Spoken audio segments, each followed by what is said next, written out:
Bonjour, Guylain Pajot, donc éleveur à Bourgneuf-en-Retz, dans le 44 en Loire-Atlantique.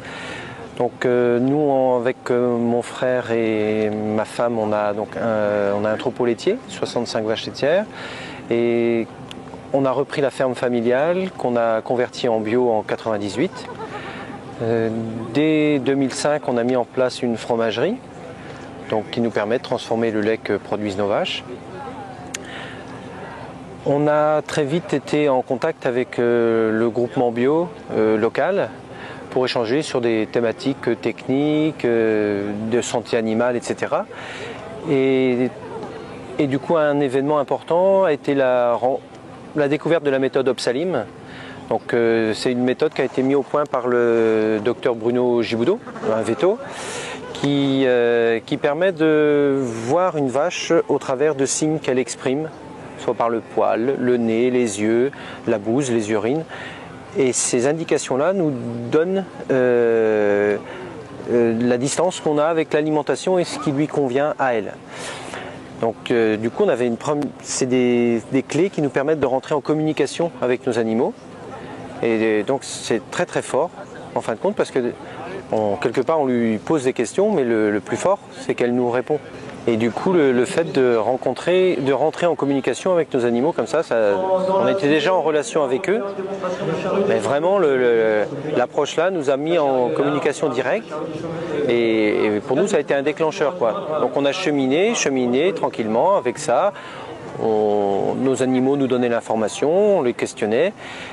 Et du coup, ces proximités nous a forcément emmenés vers le questionnement de leur fin de vie. Donc, puisqu'on voulait donner du sens à ce fin de vie-là, faut imaginer, on considère donc nous que la vache nous fournit le lait, donc qui est un aliment directement pour les humains. En plus, sur la ferme, elle nous fournit le compost, c'est-à-dire la bouse ou le compost. Donc, c'est un élément fondamental dans la fertilité de nos sols. Elle assure aussi la pâture, des prairies, etc., des prairies à flore variée. Donc elles assurent aussi la biodiversité. Donc on se trouve que vraiment la présence de l'animal a beaucoup de sens sur notre domaine. Et on se disait comment on peut, tout ce sens qu'elle donne à la ferme, est-ce qu'on peut lui rendre à un moment donné pour qu'elle comprenne que voilà, elle a vraiment fait un bon boulot sur la ferme. Et il nous semblait important que l'accompagnement de fin de vie ait du sens aussi. Pour nous, il fallait qu'on passe le cap de la fin de vie, il fallait qu'on l'accompagne. Et du coup, on a décidé de voir ce qui se passait donc, dans les abattoirs en accompagnant nos animaux. Du coup, suite à ces accompagnements-là, on a souhaité échanger avec d'autres éleveurs et éleveuses sur comment ils vivaient ce moment-là pour les animaux. Donc on a échangé au sein du GAB, du groupement bio, on a essayé de voir si les autres éleveurs et éleveuses étaient sensibles à cette histoire-là, et on s'est aperçu qu'il y avait réellement des questionnements et de l'importance au sujet. On n'en parlait pas beaucoup, et c'est vrai que du coup on a lancé au sein du GAB une commission donc, spécifique abattage, quoi.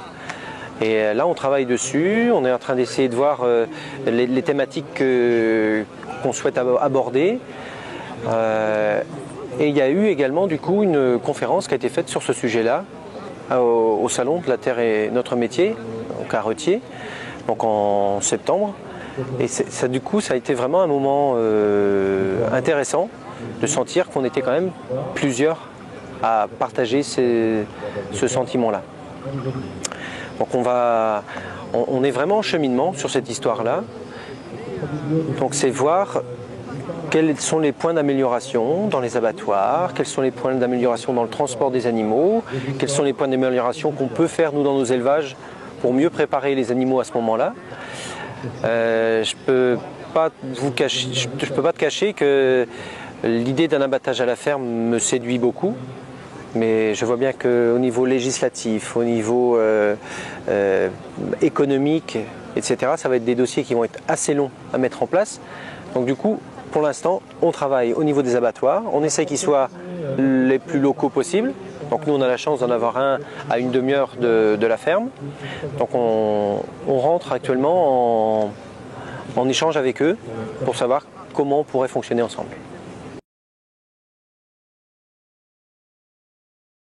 Le sujet du bien-être animal, on se sent en tant qu'éleveur et éleveuse, on se sent de le porter. Mais par contre, on voit bien qu'on ne peut pas être tout seul. En fin de compte, le bien-être animal, c'est aussi quel sens on donne à la nourriture en général. Parce que du coup, un morceau de viande dans une assiette d'un consommateur, il faut vraiment qu'il ait le sens de ce qui s'est passé pour le produire. Le fait qu'un animal soit sur un territoire, il assure donc plusieurs fonctions. Je disais la fonction nourricière, ça c'est clair. Le morceau de steak dans l'assiette, c'est une fonction nourricière. Le morceau de fromage dans l'assiette, c'est une fonction nourricière de l'animal aussi.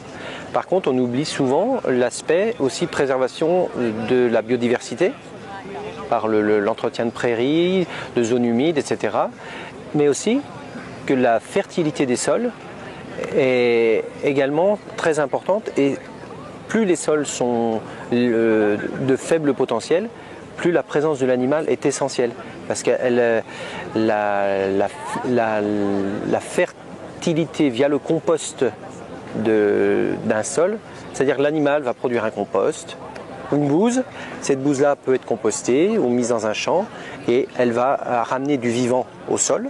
Et c'est ce vivant-là qui va permettre aux végétaux de pousser sur ce sol.